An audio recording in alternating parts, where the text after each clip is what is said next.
Nicolás Maduro has been captured by the United States government and will spend the rest of his life in prison. Come for me, I'm waiting for you here. Miraflores, it's not too late to arrive, coward. Damn, that's crazy. It took the United States government 3 hours to capture Nicolás Maduro and his wife. They said they would be the new Vietnam, that they would resist, but none of us saw that. They surrendered completely. Look, live. The United States has captured Nicolás Maduro, says Donald Trump. No, the United States has captured Nicolás Maduro. The guy is already heading to the United States and will face justice. The minimum sentence is about 50 years.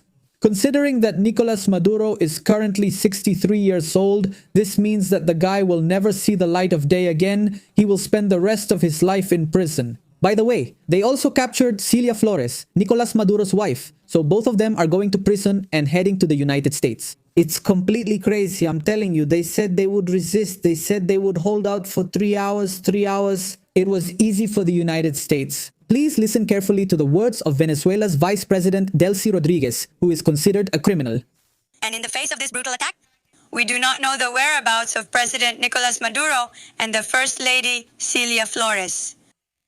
We demand that President Donald Trump's government provide immediate proof of life for President Maduro and the First Lady. President Maduro had already been very clear and had warned the Venezuelan people about an aggression of this nature. Because of the desperation caused by the United States energy greed, it could happen.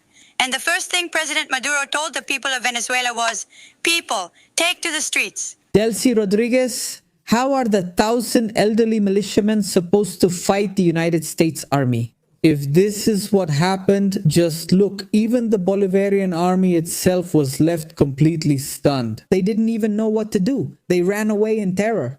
And today it's clear that everything they said about being trained and prepared was just nonsense. They weren't trained. They weren't qualified.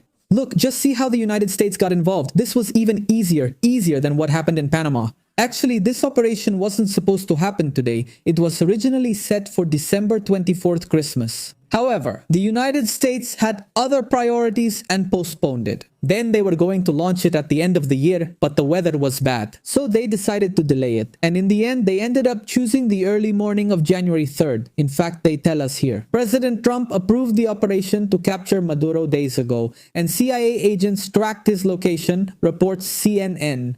They also tell us here to pay attention. 0 American casualties, 0 civilian casualties. Nicolás Maduro captured. The world's most powerful army is unmatched. They are light years ahead of the rest, simply the United States. Now there's a little problem. Well, 3 little problems.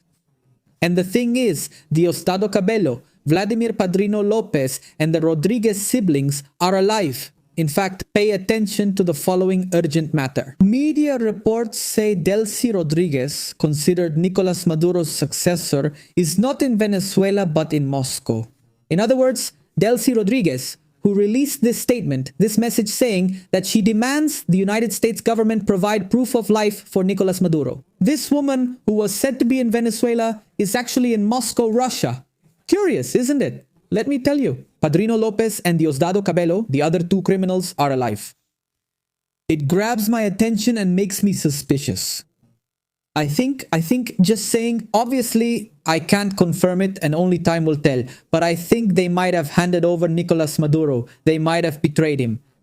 Maybe, but we'll see. Only time will tell. We'll discuss this topic in another video, which I'll release soon, because now we have to ask ourselves questions. What's going to happen in Venezuela? Yes, Nicolás Maduro fell and the Chavista leadership was exposed. I mean, the entire Chavista regime was exposed because they were left completely on their knees. They were made to look ridiculous. They claimed they were secure, in control, unafraid, ready to fight and defend themselves and the homeland. In the end, everyone, including Mikolo, ran away. We'll talk about him later in another video too, because each one will have their own special story. But the point is that all these guys who said they were going to fight, who said they were going to stand up, who said they were sure, who even made fun of Donald Trump and said nothing good was going to happen, it turns out that when it came down to it, they ended up running away.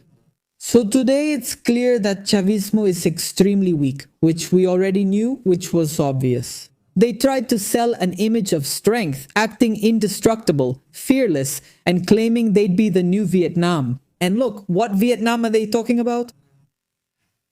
They ended up worse than Noriega in Panama. But even so, despite everything I just mentioned, I ask myself questions. What will happen to Venezuela in the near future? In the near future, with this, will Venezuela be free, or on the contrary, will there simply be a change of power within Chavismo? Remember, Hugo Rafael Chavez Frias died years ago and Nicolás Maduro took over.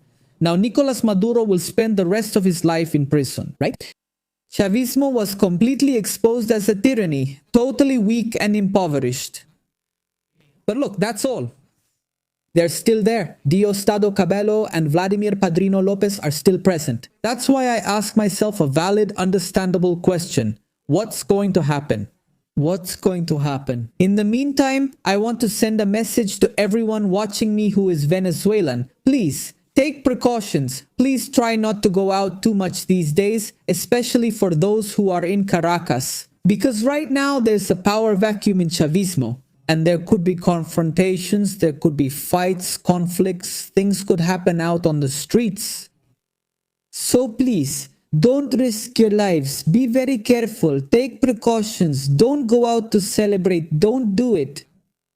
Please, caution, please, for all of you watching me from Venezuela, caution, and for those who have family living in Venezuela, be careful. Tell them seriously. Don't go out to celebrate, don't go out to party, only leave your house if it's necessary and stay inside your home as much as you can. Don't go out so late at night, especially now. Guys, this is important. There's a power vacuum in Venezuela and there could be internal wars, or we don't know, maybe the United States will attack again. We don't know what's going to happen. Please be careful. By the way, one thing how foolish Nicolás Maduro is. Donald Trump warned him for almost 6 months, telling him over and over again to leave power in Venezuela, and he didn't want to. He didn't want to go, though they asked nicely. Right now, Nicolás Maduro would be living like a billionaire in Turkey or Qatar. With all the money he had stolen, he would be living a life of luxury, a dream life. Right, isn't it? Nicolás Maduro would be having a great time. Don't worry, no. Don't worry, you're happy.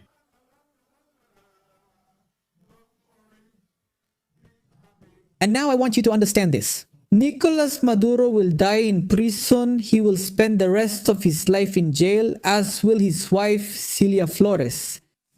Nicolás Maduro, all that's left to say is hasta la vista, baby.